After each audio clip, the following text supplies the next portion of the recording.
Hello, welcome back to my channel. Today I'll be going over predicting products of chemical reactions, specifically with single and double replacement. So this is just as a reminder of what single replacement and double replacement reactions are.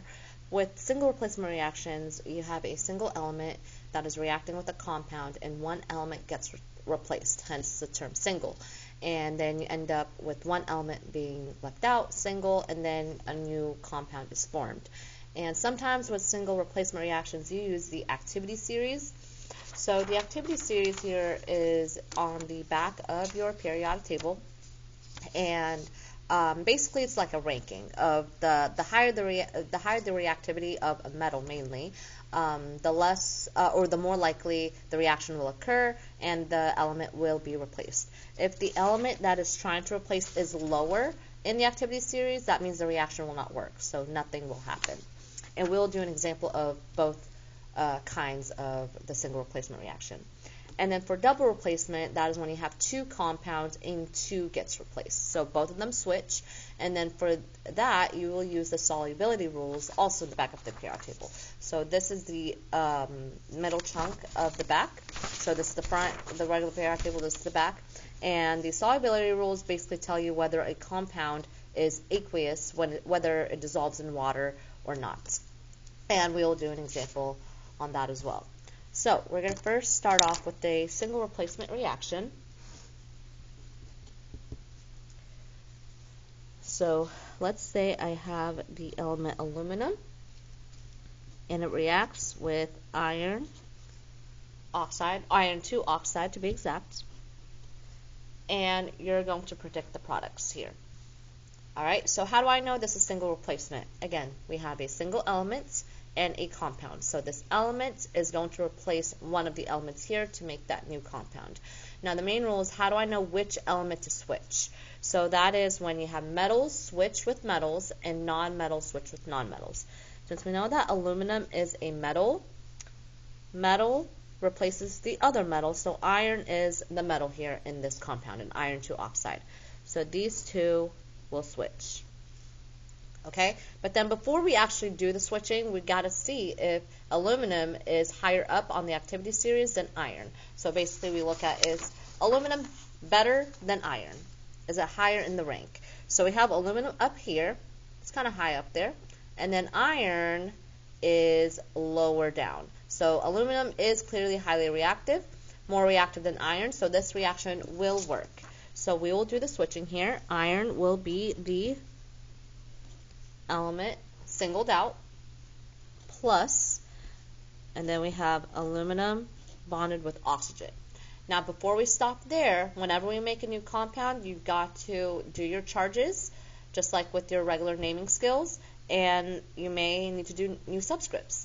So in this situation, aluminum, we know that aluminum has a +3 charge. Since it is in group 3, it has a +3 charge. And then oxygen is in group 6, it has a -2 charge. So +3 and then -2. When we switch that, the 3 goes here from the aluminum and the 2 goes here by the oxygen. Alright, now for the sake of our quiz and test, we will not require you to balance, but if you absolutely need to balance, like this bothers you, it looks very uneven to you, definitely balance, but you will not be penalized for not balancing here, as long as you have your products correctly predicted and you have your subscripts down as needed. So if you were to balance, it would look something like this. So I would want to have 2 aluminums here,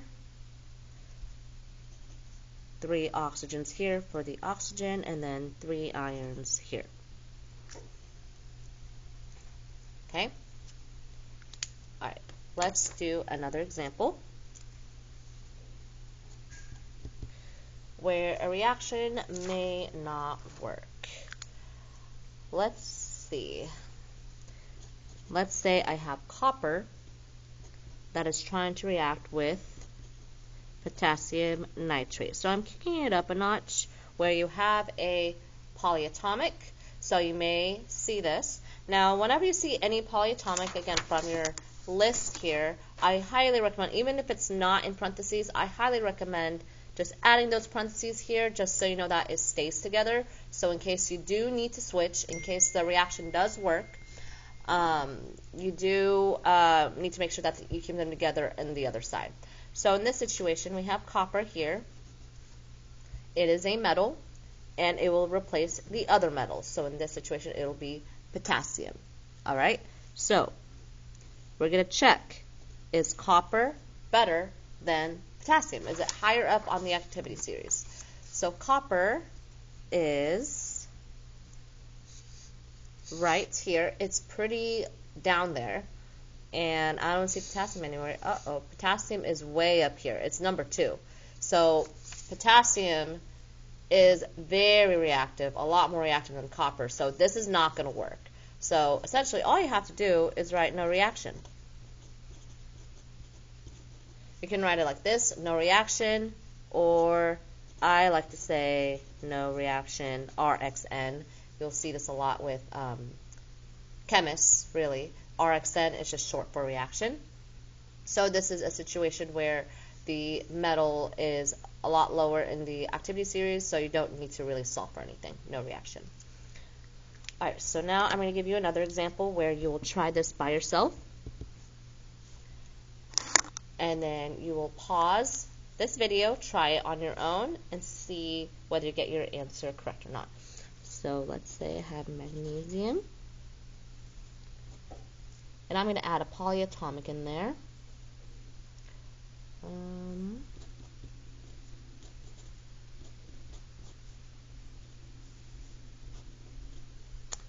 So go ahead and try to solve this on your own, and play the video once you get your answer. Alright, this should be your final answer as your products. This reaction does work because magnesium, when you check the activity series, it is higher up than iron. So this will work, it will switch. So iron is left out single, and then you end up with magnesium hydroxide. So why is it MgOH2 rather than MgOH3? So again, we don't carry any of these subscripts over. We always redo charges. So when we look at iron 3 oxide, so FeOH3, this 3 came from the charge of iron. So that is the situation for this compound. However, we just made a new compound where magnesium, when we check the periodic table, it's in group 2. It has a +2 charge. That's why we have the subscript 2. All right, so now this is how you will do single replacement reactions. Let's move on with double replacement. Double replacement is slightly different, not slightly different per se. The solving is the same, it's just using the solubility chart at the end. So I'm going to start off with this compound here, aluminum hydroxide.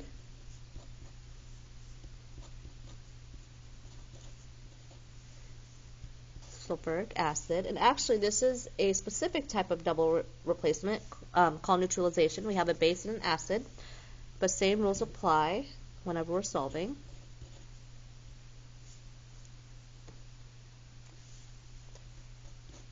So I'm giving you the full reaction this time just so we can practice doing the solubility rules, and then I'll give you an example of how to predict. So I've just given you the entire reaction here. How do we know it's double replacement? We have a compound, and a compound, a new compound, and a new compound. Okay, so we're going to look at our solubility chart here. Just a little bit. Okay, so in this section here is the soluble compounds contained. So this part is the aqueous section, I like to call it. So this section, any ions that are compounded with this section, all of these examples, they are soluble in water. Unless there's exceptions, because chemistry loves to have exceptions. So if any of these, they have no exceptions, that means they are soluble, they are aqueous no matter what. However, if they fall under the exceptions, they end up being solid or insoluble. So that's when we indicate the little s, or the little s for solid, or the little AQ for aqueous. So that's that first part. The second part is the insoluble section, or I like to call it the solid section. And any of these compounds are solid unless it falls under these exceptions. So we're going to break this down with each compound here. So when we look at each compound, always look at the second part of your compound. So I'm going to find OH on my chart. Hydroxide is under my solid section, okay? And it's under solid, but then we have to check, is aluminum part of my exceptions here? So we have compounds of NH4+, which is ammonium, that's not aluminum. Alkali metal cations. So let me explain alkali metal cations. Alkali metal cations, if you remember, is any metal from group 1.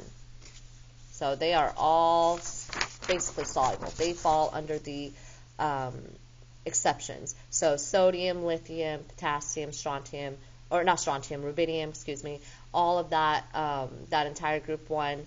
Since it's a long list, they just said it's just listed as alkali metals.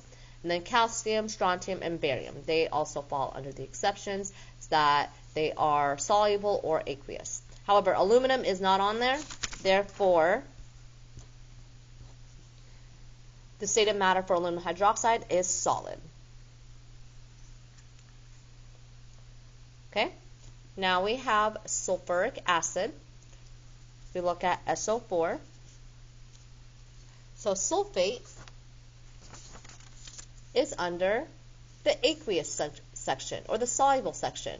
So hydrogen, does hydrogen fall under the exception? It is not listed here. So I'm going to put a parentheses AQ for soluble.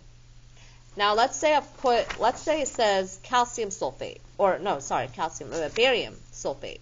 Ba, barium is an exception, so it would be solid. However, we're working with hydrogen here.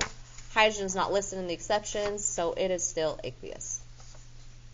All right, so since we're still in that sulfate section, sulfate is right here.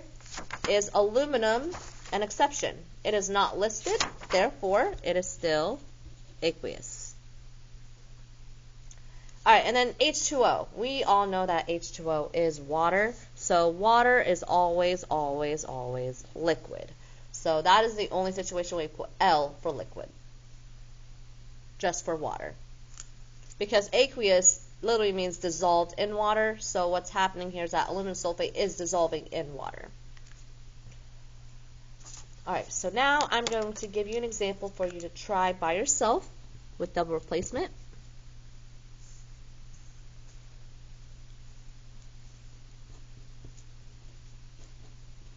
And you're going to try to predict this.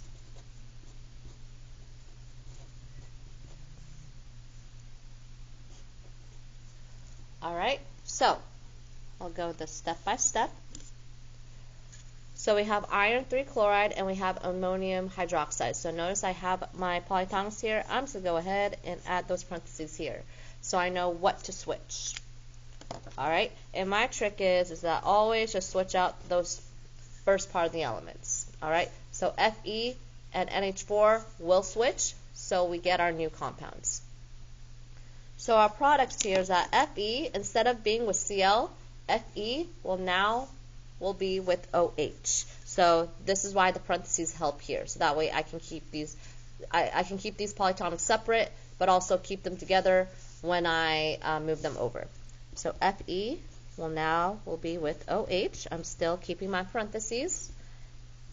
Plus, now NH4, my ammonium, will be with Cl.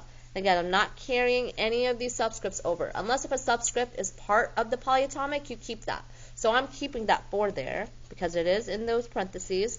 But notice chlorine, again, chlorine in that 3, where did that 3 come from? That 3 came from the charge of iron, and we're going to use that in a second. So I'm going to put Cl right there next to the ammonium, next to the NH4. So that is how you make our new compounds.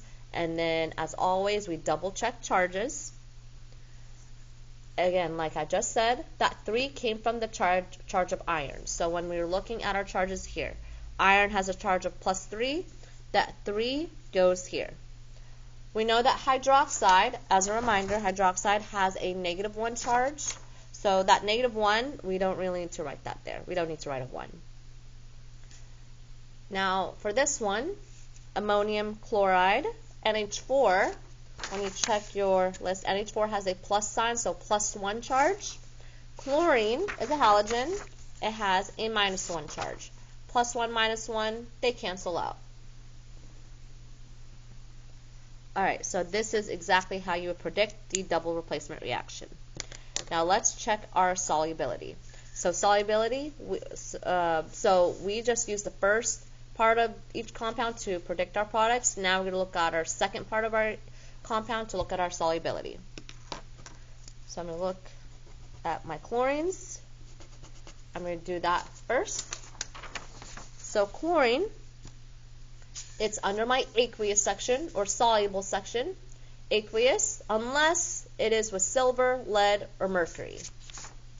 I don't have silver, lead, or mercury, so it is still aqueous. I'm going to add that there. Now, for my hydroxides, if we look at hydroxide here, there's some exceptions, and we got to pay attention to it now. So our first one, we have NH4OH. So NH4, that is under the exception. So the opposite of solid would be aqueous. So since it is an exception, I'm going to add AQ. If it is not listed under the exception, I would put a solid. But since it is an exception, it is still aqueous. It is dissolvable. It is soluble in water. And then when we look at, again, with iron, iron is not listed here in the exception. So in this situation, this would be solid.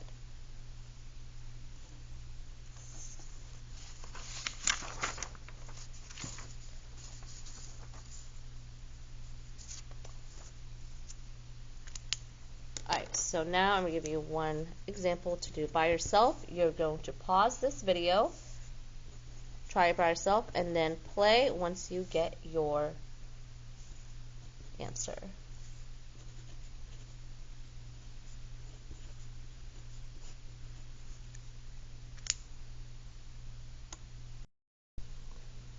Alright, so this is what you should have gotten as your products and your solubility rules. So notice how I put the parentheses around the SO4 to keep it together.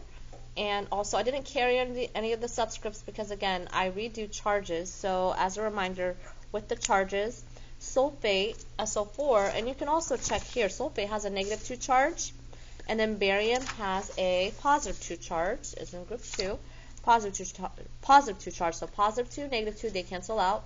Sodium has a +1 charge, bromine has a -1 charge, so they also cancel out. But then with our solubility, bromine, when we look at our bromines, bromine has only 3 exceptions under the aqueous, silver, lead, and mercury, and we don't have any of that, so both of these will be aqueous. But then when we look at our sulfate, our SO4, we have sodium and barium, and see if they are an exception. So again, sulfate's right here, and notice how barium is an exception, so barium would make it solid. So that's why I put this as aqueous. Sodium is not an exception. Barium is an exception. So I put that as a solid. So that is pretty much it. That is the tutorial on how to predict products for single and double replacement using the activity series and the solubility chart. I hope this helps, and I hope you have a wonderful day. Thank you for watching.